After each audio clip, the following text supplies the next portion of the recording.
flag and to the republic for which it stands, one nation, under God, indivisible, with liberty and justice for all.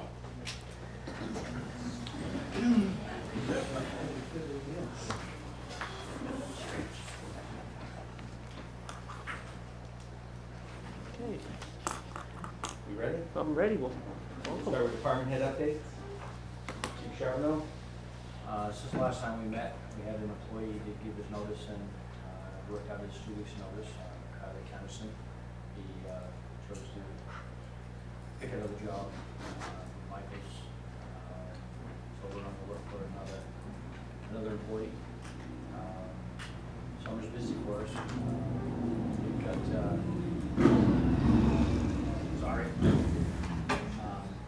we have the block party coming up, as well as the 5K race, which will be very busy for us. We're working the best we can with shorthanded. Now we're shorthanded with 2 people. Robert Sullivan has gone away for the military for a year, so we're doing everything that we normally do with less people. Other than that, it's business as usual. Chief Flynn? So, I don't have much. We did take delivery of our new ambulance. We're in the process of putting that together. The only thing we got, once we get it together, we gotta get the state to come up and inspect it. Then it'll be ready to go. Everything else has been done on it. As far as calls, as far as EMS, we've done 143 transfers in June, 55 911 calls, and fire calls, we've had about a half a dozen for June. And fortunately, everybody's in good health, and equipment is at the time of the year where we have fire trucks maintained, pump tested, and all the air packs and stuff done. So that's, a lot of that stuff has been done already, and we've had no major issues. And that's pretty much it. Thank you. Thank you, Chief. Barbara? Program's going as we expected for the summer. We do have a building issue that we're beginning to address. The exterior sills on the new building have been rotting for some time. Windowsills. The windowsills. The windowsills. The windows are okay. And we finally have been able to hire Commonwealth to do that repair, which we think we can get out of this year's budget. There's also a good bit of rotting around right underneath the roof on part of the old building and the entryway of the new building that will have to be dealt with. And depending on how critical that is, we're hoping to wait and take money from capital reserve next year. But if we're told that it's something we've got to address immediately, we may have to come back to you and ask for a release of some capital reserve early. Yeah, it's a softening fascia around the room.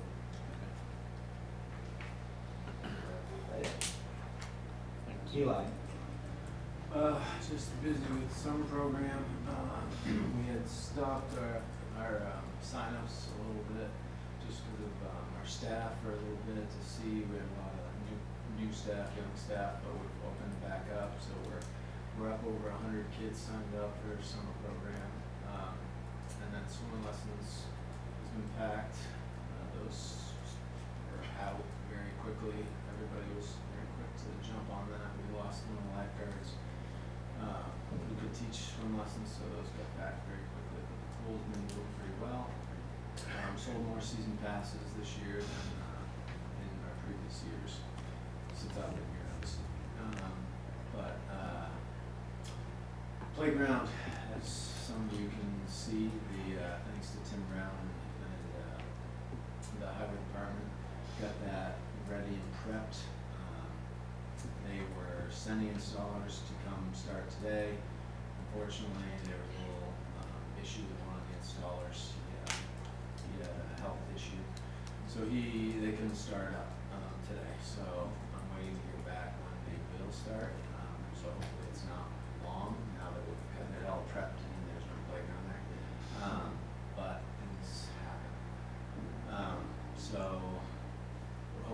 start soon. Working with the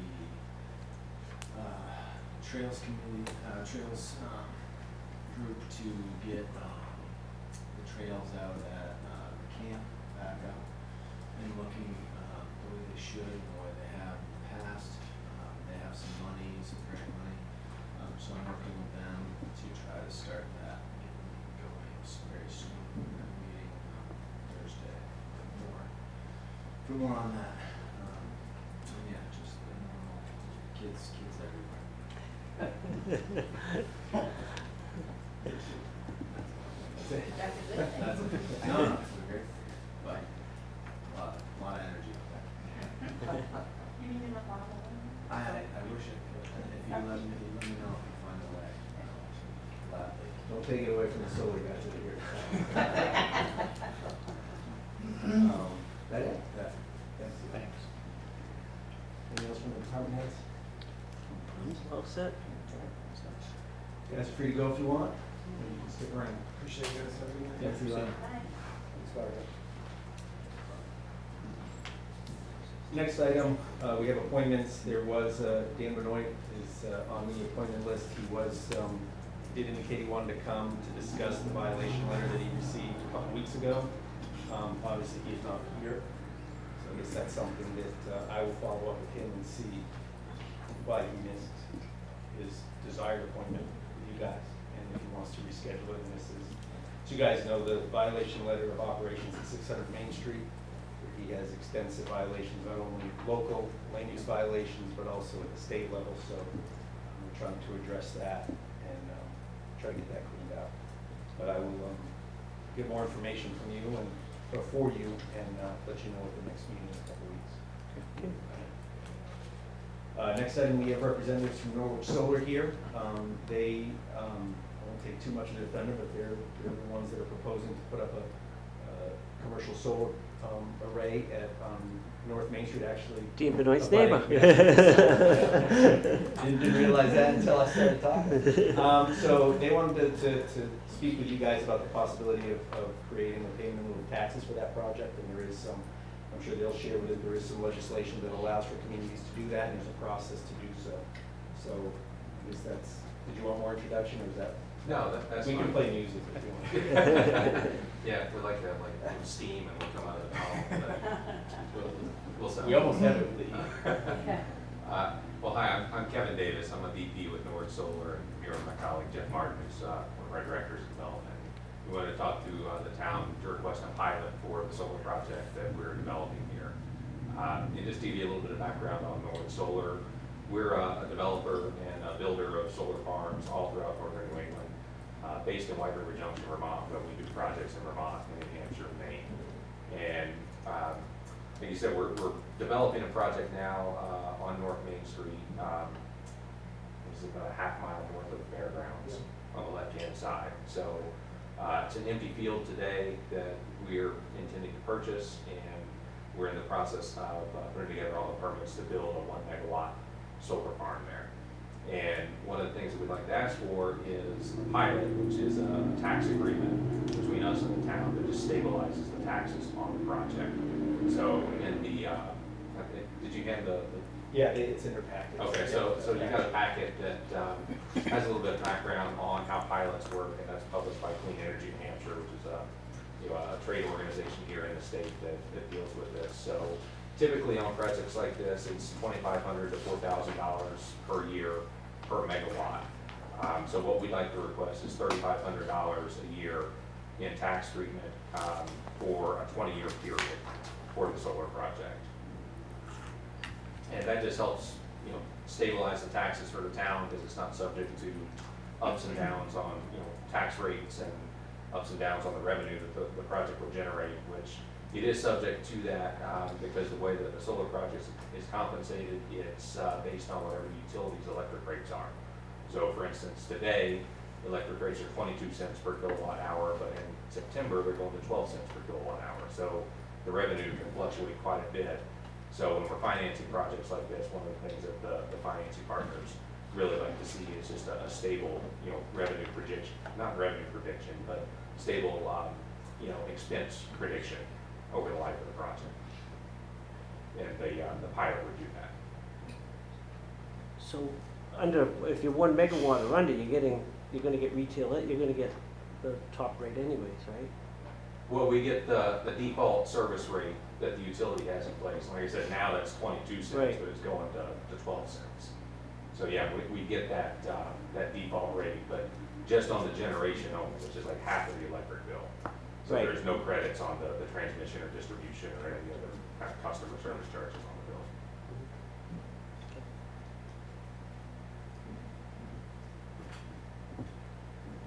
Questions?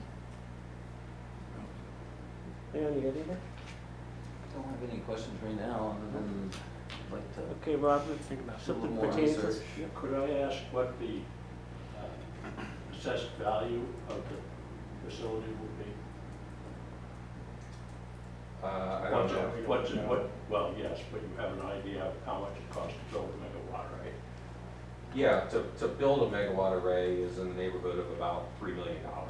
And so if the assessed value was 15% of that, that would be $400,000 or something like that. Somewhere in that ballpark, yeah. And so you would like to pay $3,000 a year for 20 years. 3,500, right? Well, 3,500. Right. The reason I'm asking is my house is 220,000 and I pay almost 7,000 a year. And mine goes steadily, whether my income goes up or down. So I think I can understand why you're asking it, but 20 years seems like a long time. And it seems like a pretty low rate for the amount of investment you're gonna have compared to what I pay as a property. Yeah, and, you know, Just want to point point. that out in consideration. And solar projects are a little bit different than other types of developments because they're very low impact. They require no town services really. They don't require Neither sewer. do I, yeah, no, no. What's that? Okay, Neither do Rob, I, I'm about Rob, to- Rob, no, Sorry, please, sorry. thank you. Thank you, Troy. So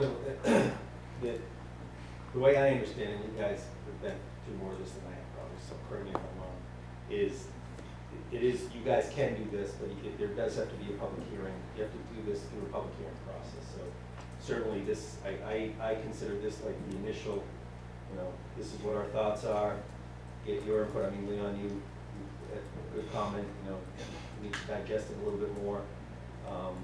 There might be an opportunity for some more discussion if this is something you guys do want to develop to bring to a public hearing. I can certainly work with them to come up with the language and a draft pilot for consideration. I don't know if one of you guys want to be involved in that discussion as well, as we go through it, and then at a later date, we will hold a public hearing for consideration and your approval. I think that's a logical process. Yep. So, need a little more information. Right. Definitely. So do one of you guys want to take part in the discussions on this, or? And I guess the question is, are you willing to continue forward with more discussions, or? are we Yes, just I gonna drop- believe we should continue forward with discussion, and if I can work it into my schedule, I wouldn't mind participating in that initial thing. It's just, that's been tough here. Is that fair for you guys? We could set up a Sure. future meeting in the next week or so to kind of nail down some details of a pilot to then bring to a public hearing. Yeah, certainly. And if it doesn't work with you, maybe I can, Okay. so we can I at least keep, can try it. so we can at least keep it moving. I can remember the pilot bill, but I just need to remember all the parts of it. So I'll Because I voted on it, I know in my committee. I'll work with these guys to come up with a meeting time, date and time. I'll bounce it off Leon first, and if he can't make it, then I guess I'll work down the line to Shane and then to Troy. We'll go man Troy. That's the story of my life. So if I will reach out to you guys tomorrow, we'll set something up. Is there anything else?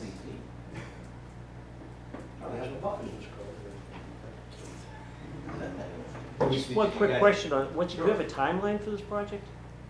It probably won't go into construction until sometime next year. We're still, developing and getting the interconnection agreements from the utility right now. So ideally, springtime of next year is when we Yeah, start 'cause to if see we, if construction. this was something to come before the public, we could do it at town meeting, right? Well, you could, but that's not, I mean, the decision is yours. So the law says that the owner of a renewable generation facility in the governing body of the municipality, which is you guys, in which the facility is located, may, after a duly noticed public hearing, enter into a voluntary agreement to make a payment in lieu of taxes. Okay. And I would think for them to pre-plan their construction, they would need to know before March. Yeah, Before yeah, March. ideally. That's why I July. that's why I was asking timelines. Yeah. Yeah, That's we why I was want to go asking. into financing this fall/winter. Okay, And this is one of the key parts of that, is just knowing what the costs are. So if we could get all that ironed out before the end of this year, then we'd stay on schedule to build it Okay. springtime next year. Can I ask you maybe an unrelated question? Sure. So another item on the agenda is community power. There's the opportunity, we've been approached to see if the town is interested in developing a community power agreement. And I know most of those, there's options for renewable energy, so that's not anything where you guys, let's just say the town and your entity, there's no way to buy directly from you the power that way. Well, there could be. Community power is still new and it's still evolving. So we haven't seen those types of transactions happen in New Hampshire yet. But in other states where there's a more established community power market, that does happen. Where, entities like us come into town, develop a project, and then the town signs up a power purchase agreement essentially. Right, yeah. So we'd be certainly interested in talking more about that if Lancaster's looking to do that. Okay. I just don't think that the Community Power Coalition in New Hampshire, I don't think is quite there yet. Right. They're still kind of, getting up to speed on that. okay. It's just basically made it past the law, but it's just, they've got 4 towns now in the state. Yeah, So I mean, it's just ramping up. yeah. But they have approached every town up here. They just approached Northumberland 2 weeks ago. So each town around here is being approached. Yeah, I think right now, all the purchasing agreements are going through a broker, a Yeah. power broker. Correct. Instead of, developer directly to the town. But, Correct. when it gets to that point, we'd certainly be interested. Probably not for this project, because I think this project will already be done by that point, but future projects, we'd love to work with the town to do community power. Okay. That's just thinking about other benefits for, if the pilot agreement is agreed upon, and then the other benefits to the community might be something like that. Well, that's great, appreciate it. Thank you. All right. Thank you.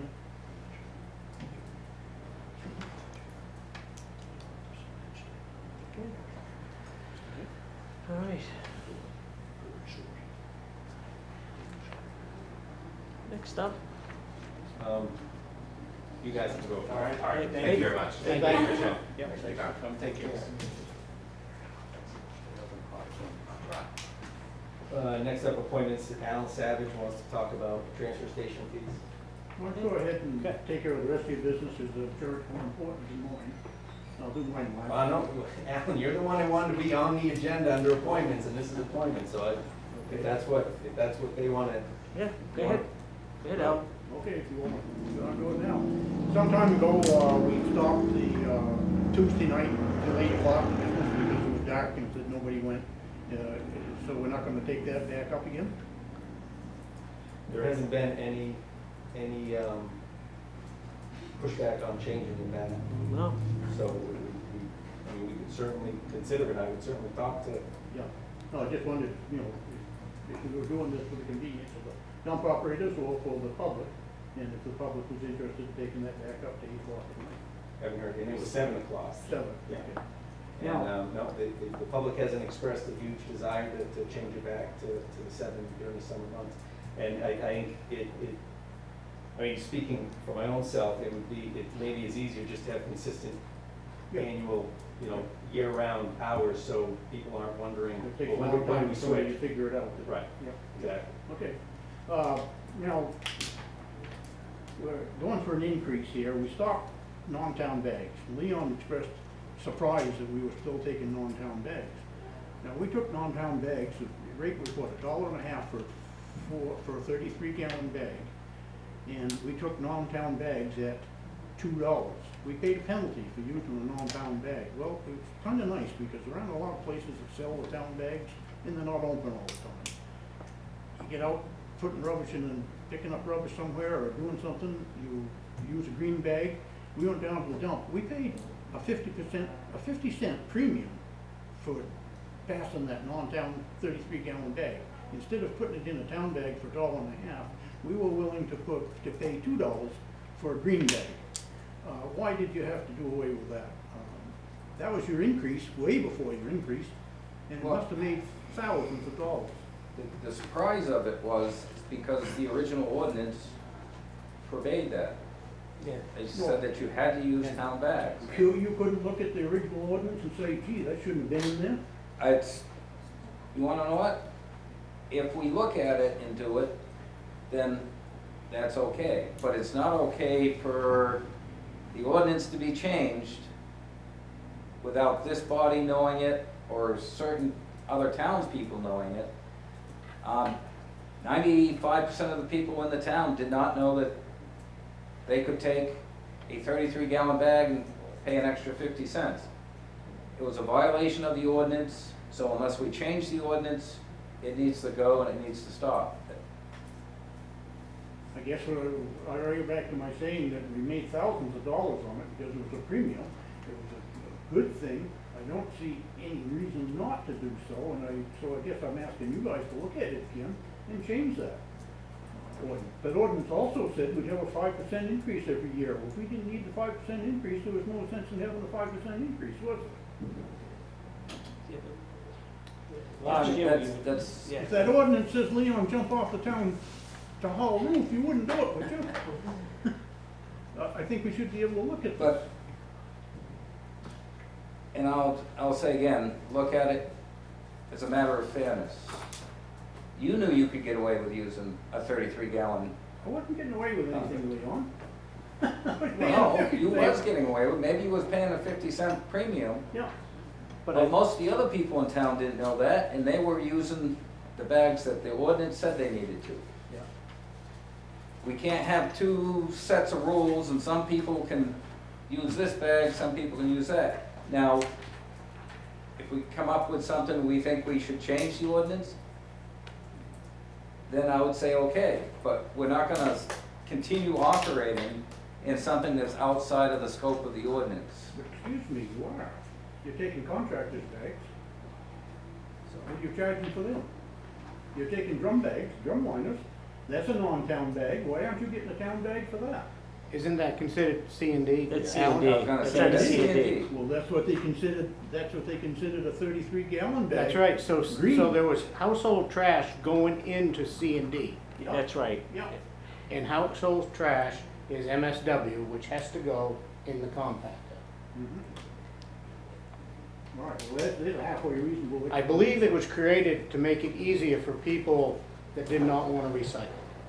I think that's how that all started, Yes, yes. Or using non-town bags. using non-town bags. That's the whole thing. The purpose of the town bags was to get people to recycle. For our Was costs. to encourage recycling. Right, encourage recycling. But the ordinance said you did not have to recycle.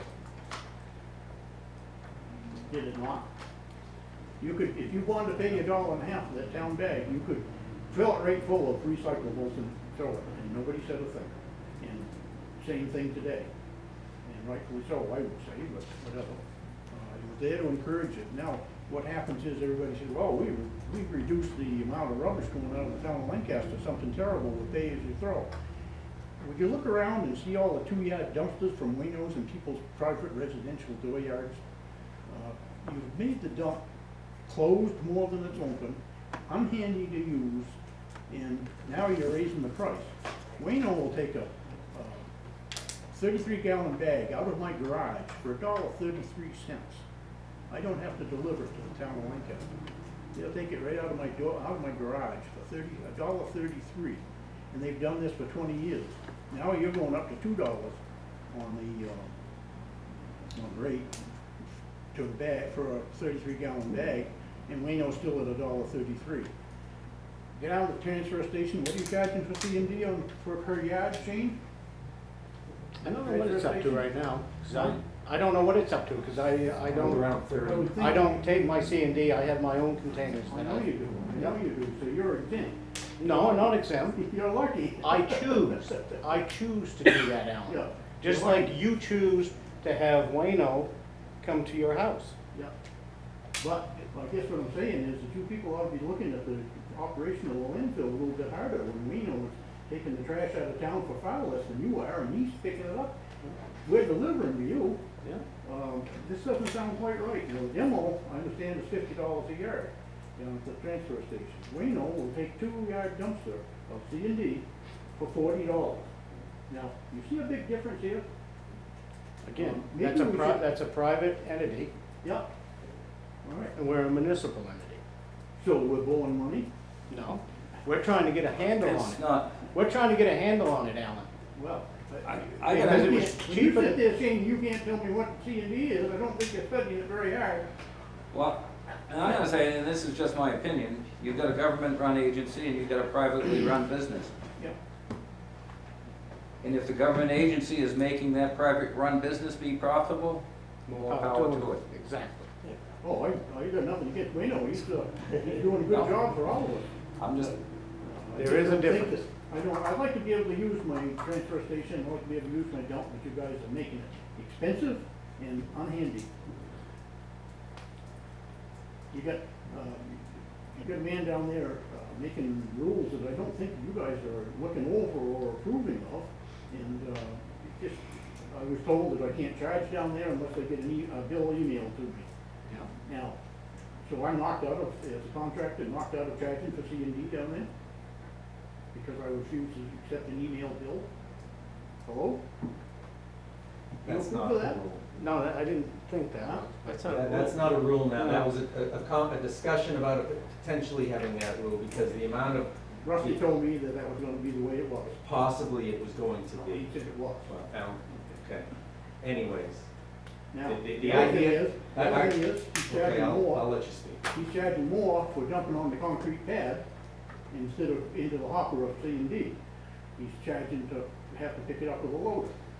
I asked him, I said, if I take a third of a 10-wheel truck down there for C&D of shingles, how are we gonna measure it? Well, I'm gonna dump it out, and then we're gonna scoop it up with a bucket loader, and I'm gonna measure it. Well, you know better than that, don't you, Shane? So now I think we're getting more We're into getting- some we're getting- personnel stuff. Yeah, We're getting further off track here. Well, no, I'm saying we gotta have, you gotta have some supervision down there at the dump. And, Again, he's getting into get things personnel going. stuff, which isn't his purview. No. It's, You'll get that in the rules of procedure. yeah. Yeah. It's- Please look at it. I appreciate your I would input. appreciate if you knew what C&D cost. Alan, I'm, You're the backbone up there on C&D. I thought you were in the business. I am in the business. I know what it costs me to get rid of my C&D. But I don't have, I have not studied the towns enough to be able to answer that question to you. I was You honest. should. I was honest with you and said I didn't know. Yeah. Would you please study it and let me I know will. what you think? Yeah. Thanks. Sean. I do know one thing, Alan, that this has been going on for years. And I have raised the question previously to the town. Because I do not know how they can do it cheaper than what they were charging contractors, cheaper than what private individuals can get rid of it at a landfill. And have the overhead that the town has. Right. I do not know how that, You see my and we're point. finding out that there is. The town has been subsidizing the dump. Bottom line. Right. And it's going to stop. Good, good. And I'm sorry that the prices are gonna go up and affect you. But we are not going to keep subsidizing that dump. Oh, I Or the didn't transfer say that you should. I didn't That's say- what you're saying. No, I'm saying that Wayno doesn't take it over to Berlin any cheaper than the town does, No? than you do for the town, or That's right, whoever does yeah. the town. So I'm saying that if he can do it that cheap, then maybe we ought to trim the sails somewhere. We're looking into it, Alan. Good, thank you. And there's going to be growing pains. Usually And, is. and I don't think you're gonna like the outcome, just like tonight. But if I wanna take a part of a load of pickup load, I'm all for it. Rusty remarked to me that Are we we were done? putting enough. Yeah, money in. Alan. I'm good. Alan, we're all set. Thank you for your input. I mean, we're just getting off to personality now, but thank you, and we'll look into it. And thank you. Thank you for your comments. For your comments, yeah. Minutes from the July 3rd meeting. Make the motion to approve. I'll second it. All in favor? Aye. I was waiting for someone else to say it. You the boss.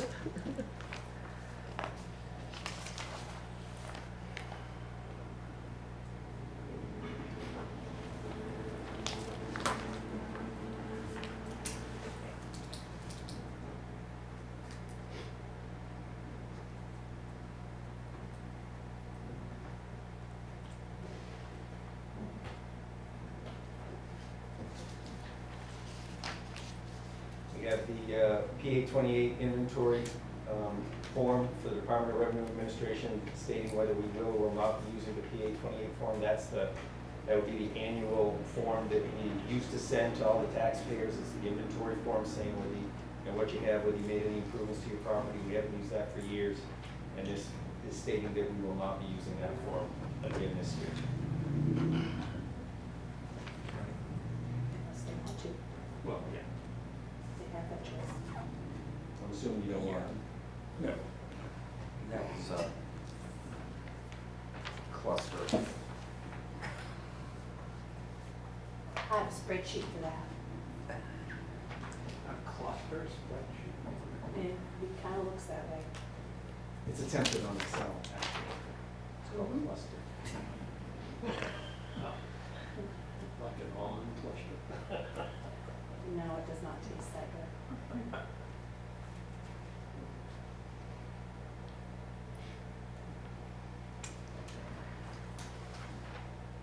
We have an intent to cut for Valerie Griswold, tax map R23, lot 18-3 and 18-4. On Prospect Road, acreage of lot 54, acreage of cut 30. Anticipated start date is July 28th.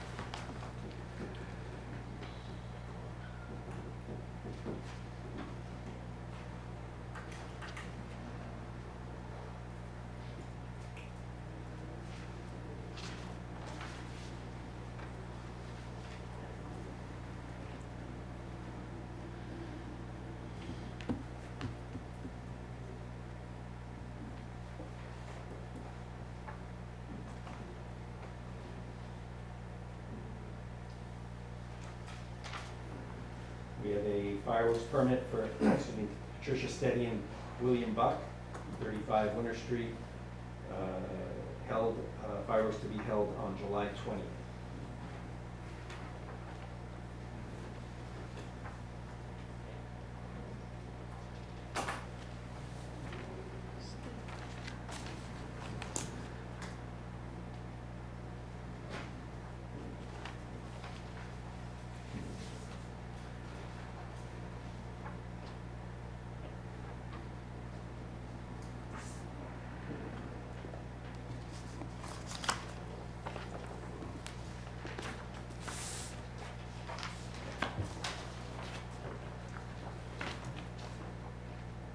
Next, old business, select board rules of procedure.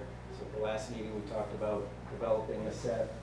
I did create a draft. It was provided to you over the weekend. I don't know if you guys have looked it over and had any questions. I can point out some kind of highlights, things that maybe not necessarily we do or we formally do, but it starts off explaining when we meet and where we meet. Meetings are open to the public. Designation of officers, it explains out how it's done, how the chairman is determined, and I left it as it usually is, which is the person who's in their last year of their term. We haven't had a mechanism for a vice chair. I looked over several different rules of procedure, and pretty much all of them had a mechanism for a vice chair to fill the role of the chair and the chair's absent. And I figured it'd just be as easy just to say that vice chair would be the person in their second year of their term. And throughout it, whoever is officiating the meeting, whether it be the chair or vice chair, is called a presiding officer. So that name is listed out there throughout it, throughout the ordinance, or the rules of procedure. List that the quorum is 2 select board members, because you're a board of 3, so you need to have a majority to make a quorum, and that's 2. Identifies how to get on the agenda, so items on the agenda must be presented to either the town manager or any board member may place a matter on the agenda. All items, including the information, must be dropped off by noon at the town office on a Wednesday before the meeting. Something that'll make Rob happy. We do have listed in there that the agenda and information will be available by the Friday before. Figured that was, I know we get, technically, we really don't have to get the agenda out. We notice the meeting. The agenda is something that doesn't necessarily have to be established by a certain time and date, but to be fair to the public, I think we can make that happen. Certainly now that Thursday afternoons, the office is closed, or well, closed to the public, but we're there, so it gives us time to get that out of the way. We do set up an order of business. Let me see where it goes. So the presiding officer may reserve time on the agenda for presentations. That's the appointments part. And you may sit, and the chairperson or presiding officer can set the time limit for those presentations or appointments. Doesn't have to be as long as the people want. Order of business, following some of the other ones, we have call to order, department head updates, appointments or presentations, public hearings if there are any. In all of the samples I looked at or other communities, they have public comments at the beginning of the meeting. So I put it there. I'm not sure if that's where you want it. Public comments, then you go to the review of minutes, new business, old business. If there's any reports from select board members, any information, we have that there. And if there's any non-public session, then we adjourn. Small section on town manager says that the town manager will normally attend the meetings. The town manager may take part in the discussion. And if the town manager can't make it, they may appoint somebody to fill in for them. Same thing with the clerk of the select board, who you guys know as Charity. The clerk or their designee shall attend all the meetings of the board, keep the minutes, so on and so forth. Dissents and protests. It does give a mechanism. You guys can potentially, you can express dissent from, it says from any protest against any ordinance or resolution of the select board. And it identifies that you can, even though you just lists out how you can, the appropriate way to express your disapproval or dissent towards anything. Rules of order says the presiding officer shall resolve issues on the procedure of the select board meeting. Votes are taken after a motion and a second. If there's no need for a motion, then the presiding officer can just ask the select board, what's the consensus? It's not anything that requires a formal decision.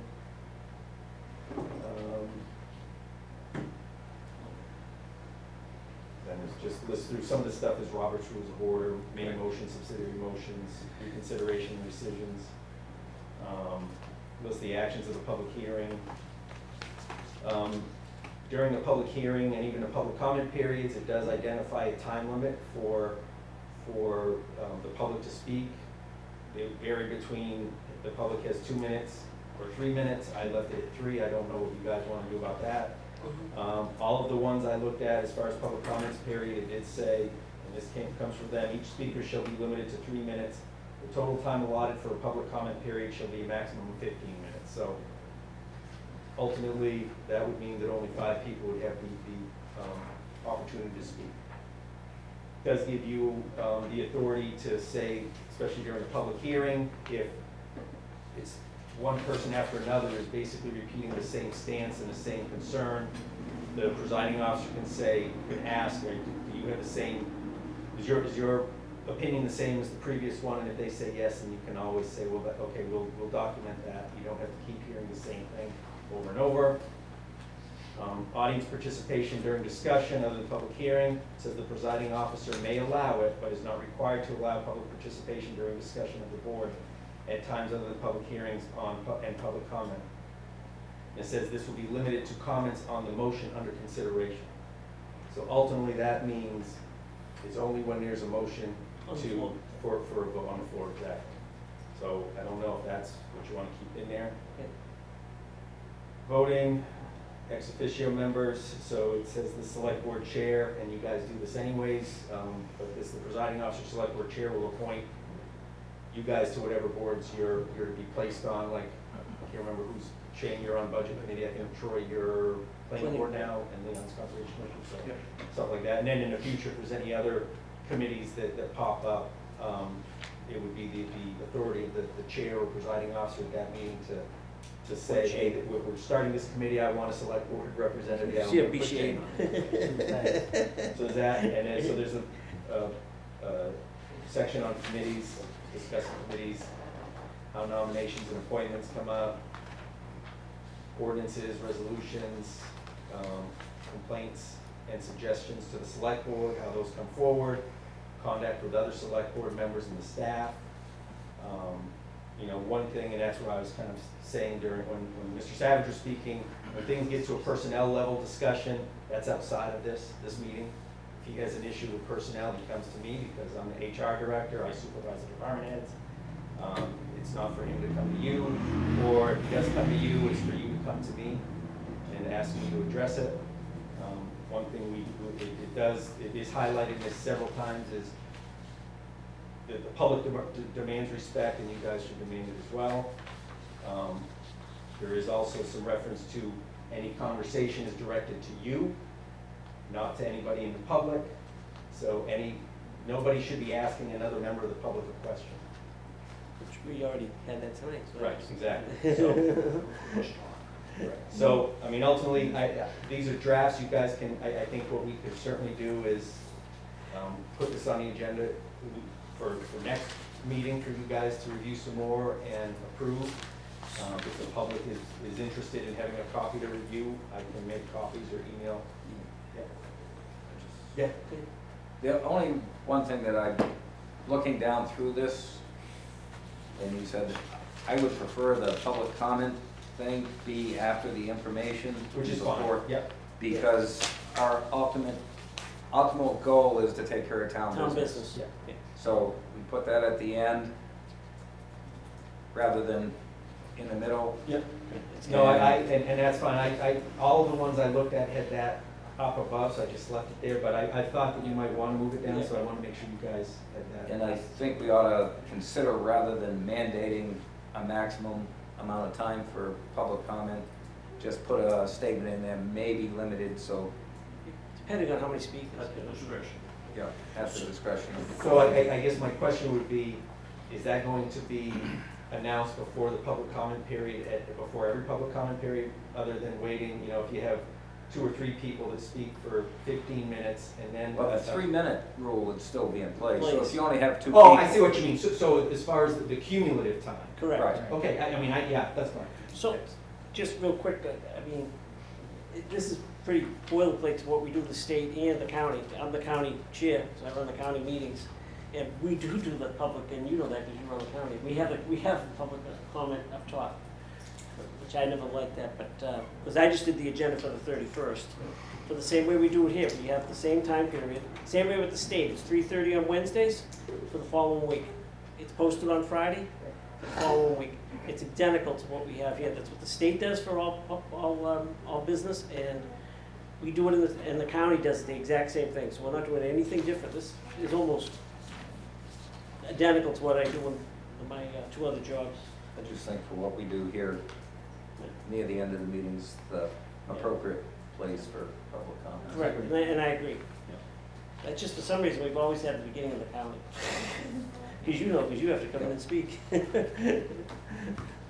Yeah, and there was no reasoning as to why it was before most of the business and why we do it after. I know Whitefield does it first too, and I never figured that out either. So no, that's certainly your discretion, so you can do that. And it's also, I mean, in this, there's it does allow for the board or the presiding officer or chair to switch up the agenda if needed. So, I mean, if you're, if you know there's an appointment that you want to have, that somebody's got to do quick, you could potentially move it to before the department head updates or something like that. Or say even the public hearing, you want to move that, rearrange that around for one reason or another. So there are ways that you can address that at the beginning of the meeting. So does it sound fair to, I mean, I'll make those changes. I'll redistribute that out to you guys. Do you want to wait until the next meeting to decide it, make it official? I would. Yeah. Yes, absolutely. And which makes sense, because also in this is a section on ordinances and something or other, which basically says as far as ordinances, at one meeting, the ordinance under consideration to be either created or changed will be presented to you, and then you'll schedule a public hearing to adopt it at a later date, which ultimately would probably be 2 weeks later. And I guess when I first see it, it was a little more extensive than what I originally thought, but it's definitely a good basis and a good, I think it's good. Yeah. so appreciate your work on that. So what I'll do is I'll change those, keep it in draft format. I can put an ad in the paper and present it as a public hearing. You can update your rules of procedure that way. Is that Yep. fair? It works. Good. Good. Thank you.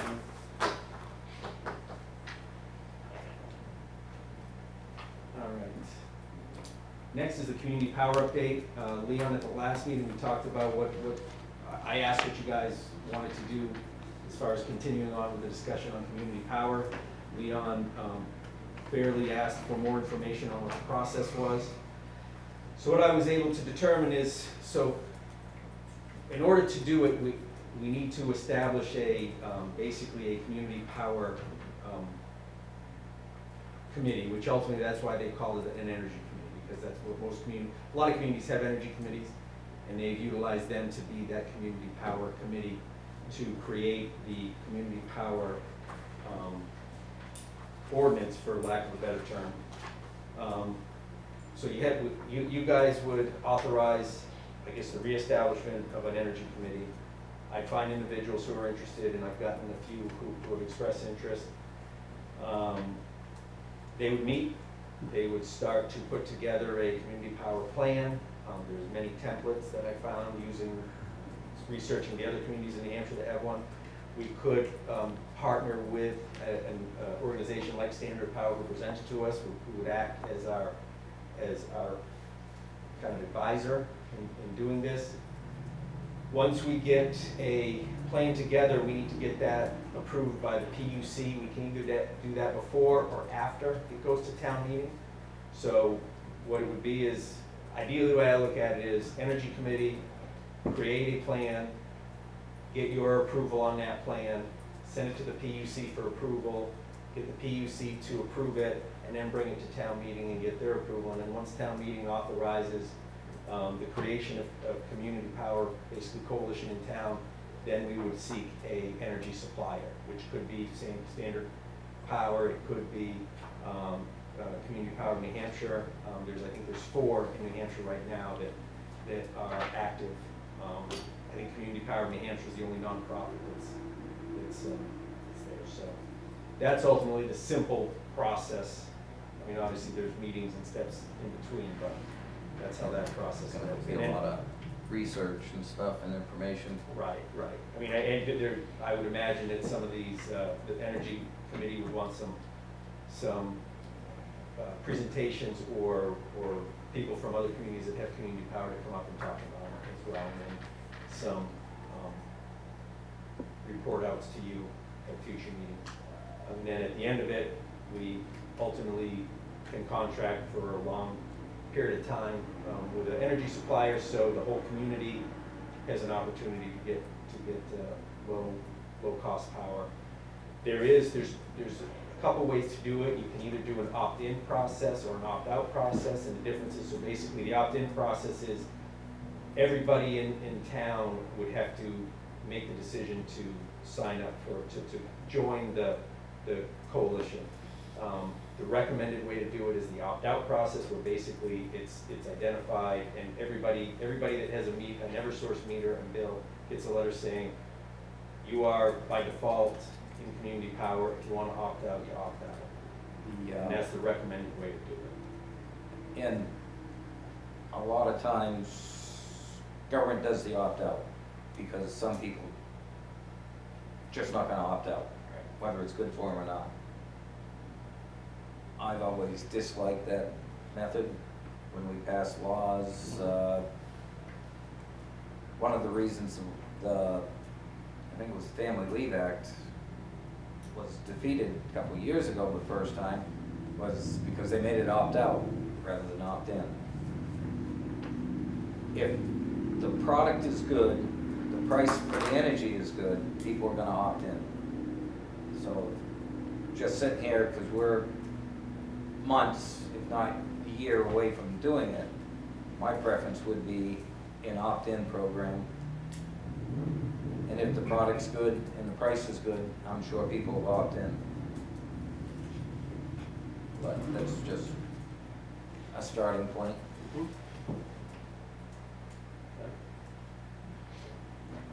So, what are your thoughts? I guess I want some direction. I guess you said you, and again, this is just for me, the other two over here, you've got some interest in people who wanna be on the committee. Yeah, actually, Leanne Potter, who's sitting right over there, has expressed interest in serving on the committee. I actually have a letter. She's also interested in serving on a planning board, they had just barely a quorum at the last meeting, and everybody there agreed that they would recommend her, but they wanted to have more consensus from board members, so she's under consideration for the planning board as well, which I think is good to have some overlap between planning and energy committee as far as that goes. Absolutely. So I would share her information to you guys at the next meeting to appoint to the energy committee. What is the number we're looking for that committee? Well, that I don't know. I do know that when I first started with the town, we did have an energy committee, and there were only 4 people on that committee. And I don't know whether that's because that was all we could find, or that was what the select board at the time appointed. So you guys can certainly set the amount, up to a number. I would say if you're too, I think it's always good to have an odd number. Yeah. Obviously, because then it's easier to set the quorum. If you do 4, then you need 3 for a quorum, so that means you only lose 2. Lose 1. Do 5. maybe. That's kind of Or the you can number say that's been between- popping in my head, maybe 5. and Five is one. Try to get a diverse. Really, the select board member to also be involved in it.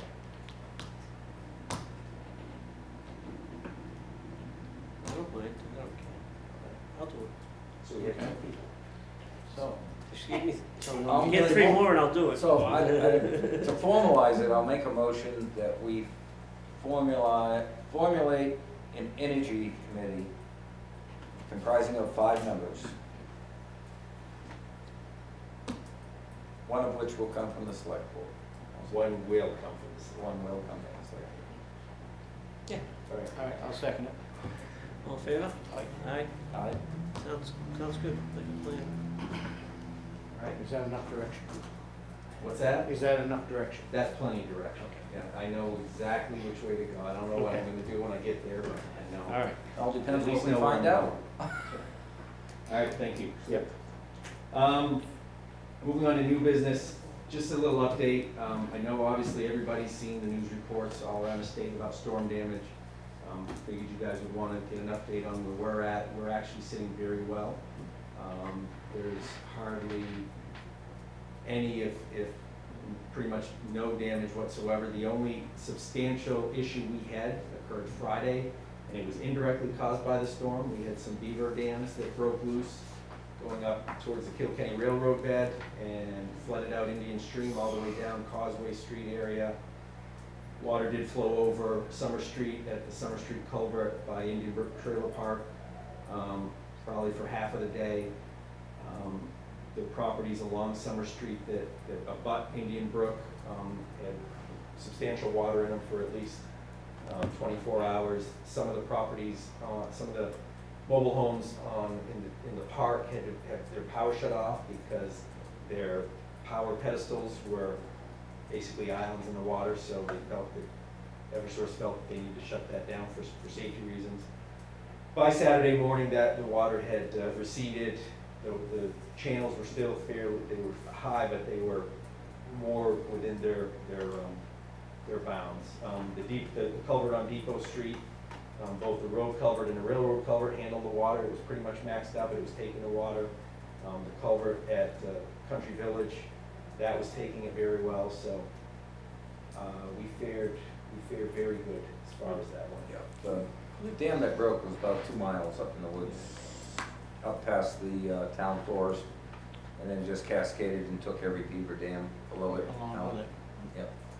I have some pictures. Rusty, our transfer station super, I asked him if he could take his drone up so we could get a good look and see if there was any other issues that we might need to be concerned about. And he had some good aerial shots of the area where the dams were, and then just the impact of the flooding along Causeway and Summer Street. So pretty interesting stuff. So I just wanted to give you guys the update on that. We were, like I said, as far as our roads, everything, we did really well. I think that's a testament to our crew, all of our staff. I mean, even our public safety, we addressed the Summer Street issue very well, made sure everybody was safe, and took care of that. So just want to make sure that was, you guys were aware of that. Next item, so we're at the point now, and we had a discussion a few months ago. 44 and 50 Depot Street used to be so it's the part of the railroad land. It's owned, the land is owned right now owned by VP Realty, which was Brian Lee. Now it's managed by a gentleman who's the executor of the trustee of the trust, Jim McMahon. Owns the land. The buildings were owned by another individual, those buildings, one not being there anymore and one being there, were deeded. So we do have ownership of those properties. That individual, Paul Richardson, has also passed, and his widow has not expressed any interest in redeeming that. We did follow our process as far as trying to ensure that we reached out to whoever could redeem it, reached out to them to see if they wanted it. Got no response back. So basically now we're at the point of getting rid of the properties. I think in our discussion we had a few months ago, it was the consensus that we should try to initially first speak with the owner of the land because it makes more sense to sell the buildings to the landowner. As a means to get it back on a tax roll. Obviously, there's not a lot of value in the buildings, but basically we're at the point now to address the individual and try to come to some agreement as to selling those buildings to him, or the rights of those buildings to him. And that's the realty trust still? Yeah. To me, that's the only thing that makes sense. The value of them buildings is the person who owns the land. Right. And, I mean, right now, those buildings aren't generating any tax revenue because there's nobody there to pay the taxes, so. Right. Just any way, I think, to get the buildings in the hands of him would benefit the town, because then it could be redeveloped, generate more tax revenue, and we would get those off our rolls. So I guess I wanted to make sure that that's still the direction you wanted to go. I'm happy to speak with him. I don't know if, again, one of you guys wanted to be part of that conversation with him to discuss the, potential. I'd like to be in that. You would? Yep. And then obviously, any potential purchase and sales or contract or agreement will come to you guys for formal approval. Once we get to that point, we'll certainly engage our attorney too to make sure we're following the process appropriately. I did reach out to him a while ago and just to make sure that we can actually sell the property without going to auction. And he said, yes, you do have that authority to do so. And again, in an instance like this, it makes sense to try to address it with with one individual as opposed to get a half dozen people who might bid on it and create another quagmire that we have. And so the public knows, obviously, we talked this a long time, when Brian purchased this, he had no idea that the building was not his, and did a substantial amount of work on the site, just taking down a building, cleaning the site up, and fixing the building that's there, and then found out that he didn't own it. Right, it being the old railroad land, how it was the railroad owned the land, and then they, 100 years ago, they contracted or made agreements with basically the companies that. One was a dairy, and Right. obviously the grain store, but that also helped their business because they delivered the grain by train and stuff at that. So that's how that all worked back then, is they had basically the right to have their buildings there, but the buildings were continually sold over time to different people, and it never went to the landowner. They had that problem in Whitefield too, with some buildings down on the railroad and easements there, similar problem It's down in a Whitefield. It's the railroad's old railroad. So on that topic, it is time for tax deeding. In your packet, there is a memo explaining the process, and as well as a list of properties that are up for deeding. What your homework is to look through this list, come in and speak with myself and or Charity if you have any questions, and at the next meeting, which will be the first meeting in August, be prepared to decide whether to waive deeding or not. So that's it. Any questions on that?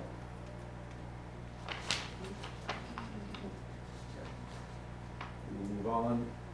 Acceptance of unanticipated revenue. We did receive a grant for $6,600 for the Office of Highway Safety. It's for the benefit of the police department to do more DUI, speed, and text and driving details and patrols.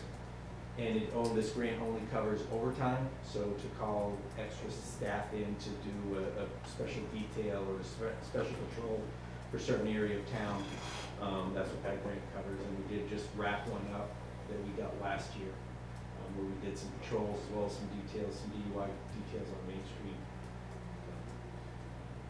Because it's under $10,000, it doesn't have to go to public hearing. It's just something that you guys can approve on your own here, and appoint somebody to sign on your behalf. And I don't know if Chief has anything. A little difficult to fill them without employees, but I was just we'll gonna do the say, best we can. I was gonna say, you're gonna be working an extra shift. Make a motion to accept the unanticipated revenue of the Office Highway Safety Grant of $6,600 and authorize the town manager to sign any and all documents required. I'll second it. All in favor? Aye. Okay, motion passes. Next new business is John Garrison and Kathy Jean Lavoie did a review of our land use permits, mainly our building permits. And they have it's in your packet, kind of a presentation as far as kind of some backup on to support the idea of increasing some of those fees. I don't know, John, do you want to go through? Yes, absolutely. Thank you. Good evening, gentlemen. Evening, John. Members of the public. I apologize to the members of the public. I'm going to be speaking with my back to you, and I apologize for that. I want to make sure that the selectmen can hear me. So, what's just coming up here, Kat?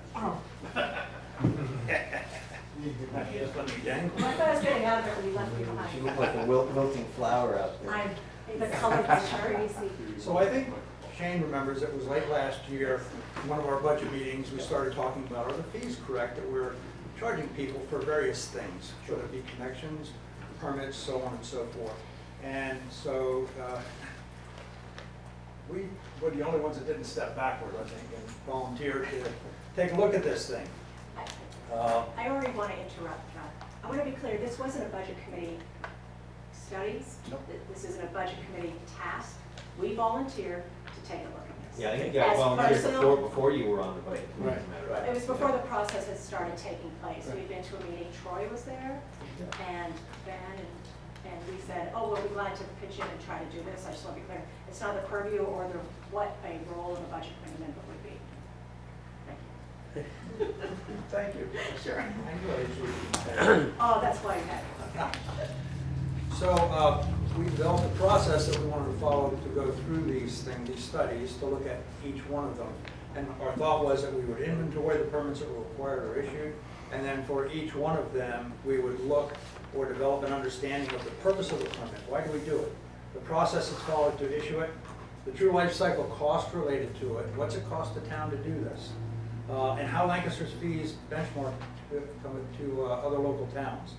We recommend a different rate if appropriate. So we start out as our pilot process to look at the residential land use permit, commonly called the building permit. We started with an interview with Robin Irvin on May 5th. We gave her a questionnaire or our interview guide ahead of time.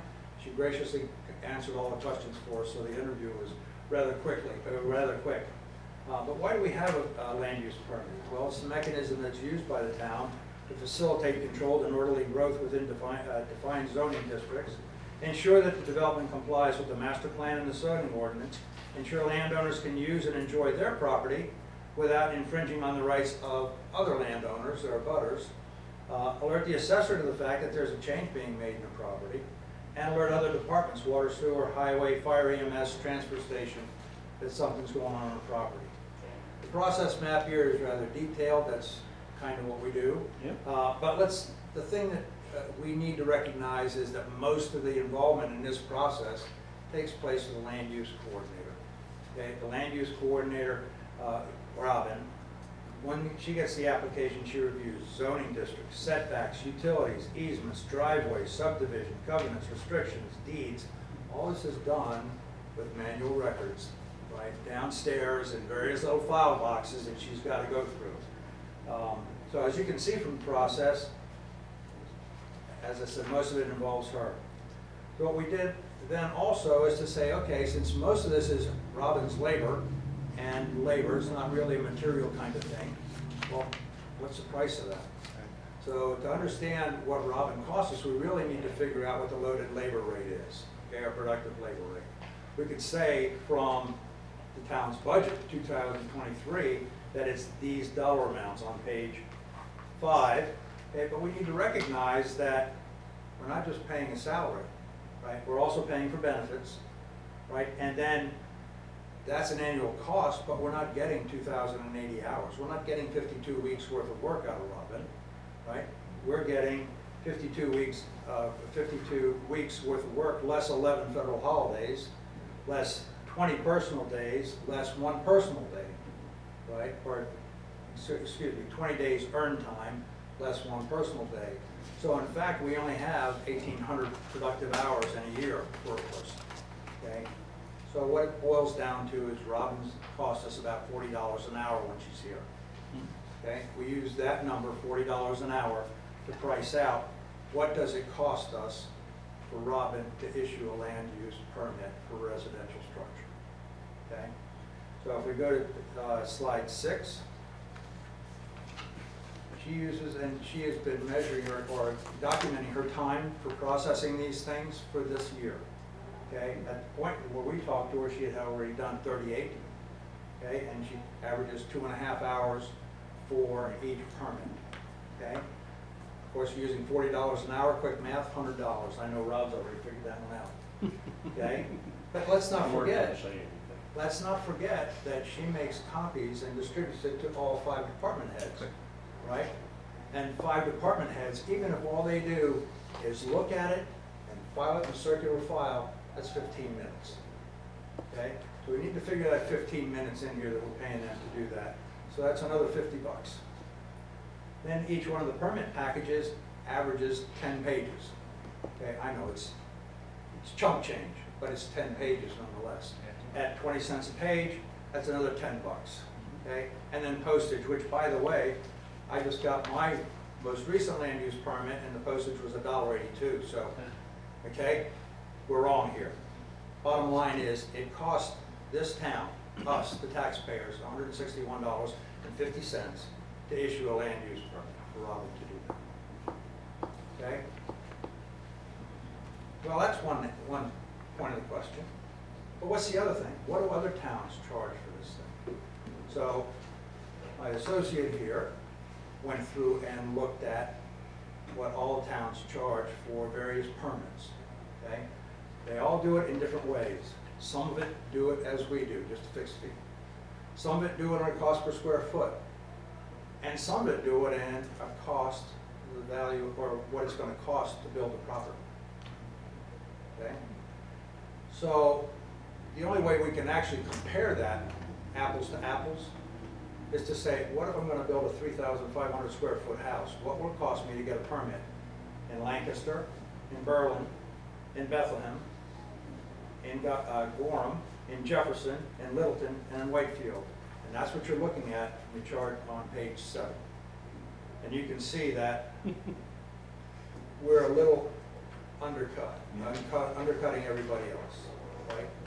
The other thing that you might notice, you can't notice, but I wrote it there for you, is the average of all the other towns, except for Lancaster, is $160. Okay, if we average all the other towns together, their fees, $160 to build a 3,500 square foot house. If we add in Carroll, it becomes $262, just as a way of giving you some feel for it. Okay? Now, what about accessory structures? Because all the land use permits aren't just to build a house, right? A lot of them, in fact, I would estimate 75% of them are for accessory structures. Okay, well, I just happen to have built one, and it's a 25 by 25 foot garage. So I decided I would benchmark what it would cost me to do that garage in other towns to apply for the permit. And here, the average, excluding Lancaster, is $47. Let's round it to 50. Adding Carroll, it becomes $62. So where does that leave us? That leaves us with a recommendation for you to consider to raise the application fees for land use permits to build a residential structure to $200. That covers us for today's cost plus the next 4 or 5 years, depending on what inflation is. So we're not coming back to you every year saying, and doing this study every year. Okay?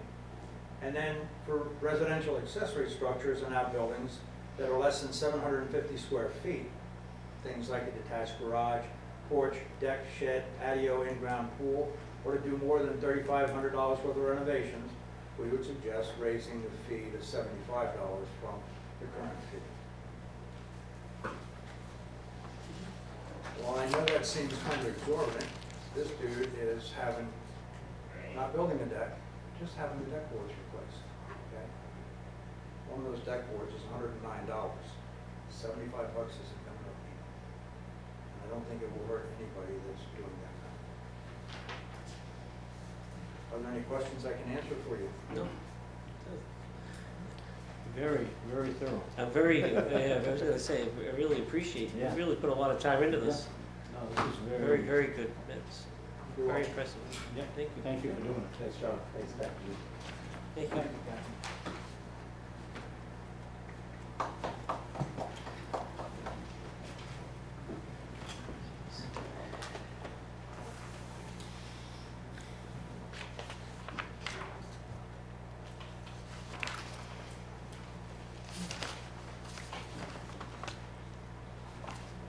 Moving on. Moving on. Any comments? No, I don't. Impressive I job. think if we had any, they took them away. Great job. All right, so last thing is information. In your packet, information, there's the notice of the zoning board meeting, which is next week, next Wednesday. There's one agenda item. We have several land use permits. We have one for the Historical Society, where we replace the sills, the foundation sills along the south face and a section of the north face. Pat and Joe Larson, 94 Elm Street. You guys know what the Historical Society is, so I don't have to give you that address, right? Pat and Joe Larson, 94 Elm Street, construct a metal three-car carport over existing parking area. Lisa and Jim Hampton, 8 Rowell Road, interior renovations to an existing 16 by 20-foot kitchen.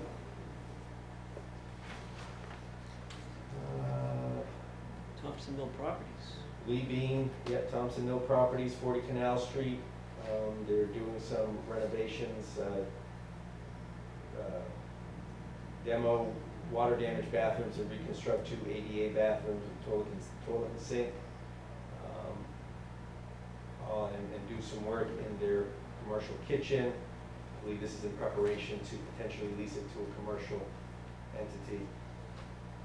I'm sure you get a question. Well, I was Okay. curious, I'm thinking. There's been some interest in utilizing that commercial kitchen space, so that's what they're trying to get it up to code, so it can be available for somebody to move into. We've Robin and Randy have both met with them several times to discuss the concerns and issues that they need to be aware of, so they can incorporate those into any of their plans. John and Deb Garrison, 194 Elm Street. 25? Yeah, demo and replace with PVC, their decking and railings for their deck. Mick Ferrante, 93 Stebbins Hill, construct a wood frame poly covered greenhouse on sonotubes. Sharon Robertson, 55 Buffalo Road, construct a stick-built 12 by 20 foot deck platform on blocks on a gravel pad. And then there was the variance, the area variance by Greg and Lynette Westcott on, to allow more dwelling units than allowed in that zoning district. Question on the Robertson, wasn't there a question with something being built on the, It wasn't her land, it was her neighbor's land. that's what I mean, there was a Right, yeah. problem with the offset there, right? Yeah. And that's all resolved? He built, well, I mean, he was issued, her neighbor had built closer to the property line than allowed. Right. And it went through the equitable waiver process with the zoning board denied it because he, well, I don't know what the rationale was, but they denied it, so he's going to have to make some adjustments, and I don't know where we're at with that. Okay, that was my question. When I saw the name, I knew we Yeah, no, already that's had what it that. was. Yeah, she was the direct abutter to that. And that's all I know.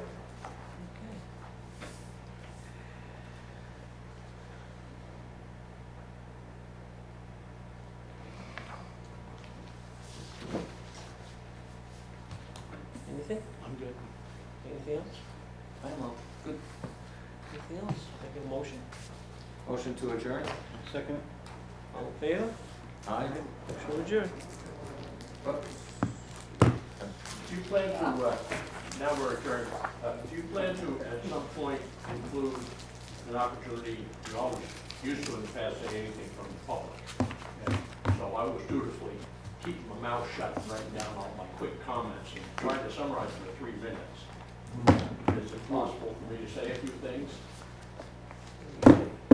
Yeah, we were probably quick to adjourn, we usually do after. Yeah, it's a little quick, but, okay, if it's pertaining to anything that's on the agenda, you can, 3 minutes. Okay. My thoughts are, I'm going to try to cram them into 3 minutes so I don't run over. I want to really thank you all for the inclusive and informal way that you've run the meetings in the 3 or 4 years I've been attending regularly. I think it's worked really well, but it's time that the formal rules would be great. One really kind of odd suggestion is anything that you think is going to make a decision, start the discussion off with a motion and a second, and then you can open the discussion and it can all go along. And that tends to channel things more into a decision format. I don't know whether that's workable or not. But as far as the draft rules of procedure are concerned, I would very much like a chance to look at them on the outside chance that I can add something useful. And I wondered if you would consider posting those on the town website or somewhere so people could put in useful stuff. I appreciate the intention to now publish the agenda ahead of time because that made it a little bit harder.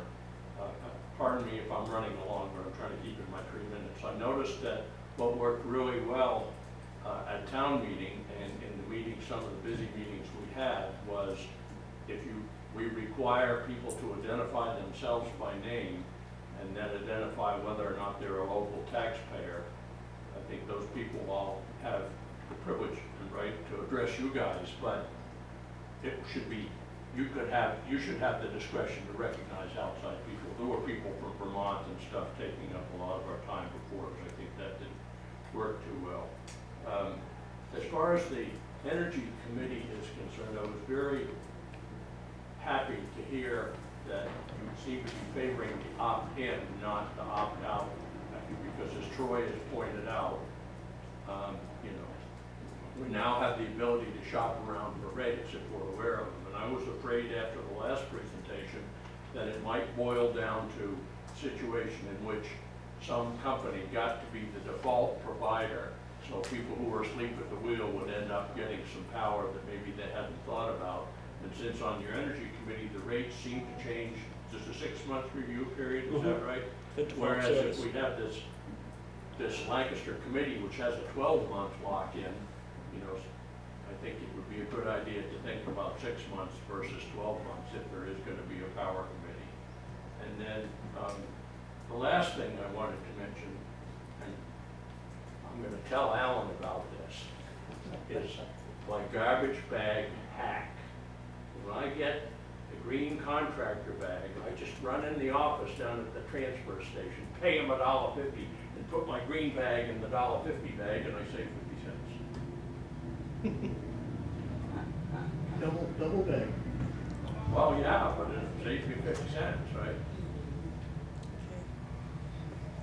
So I appreciate your entertaining my comments at the end, and I hope that your rules of procedure will allow for public comments like has been your custom in the past, because every once in a while, a blind hog finds an acorn, and you might get something good out of it. Quick question. What happens next with the most excellent work of Kathy and John, Yes. the land use permit nerds? No, not with all due respect. What happens to that? But, now, are the fees included in our ordinances? Or, No. that's probably something that we're gonna chew on, if I'm not mistaken, and that we will decide at either the next selectmen's meeting or one in the very near future. Yeah, I mean, it can be put on the agenda when you guys tell me you want it on the agenda. Did the committee of two have a recommendation? That's the recommendations. Recommendations included in the So packet. you said $200. You were writing notes, right? Yeah. Okay. Pretty smack, but not that smack. Okay, thank you. Anything else? Motion to re-adjourn. We wish we. I'll second it. All in favor? Aye.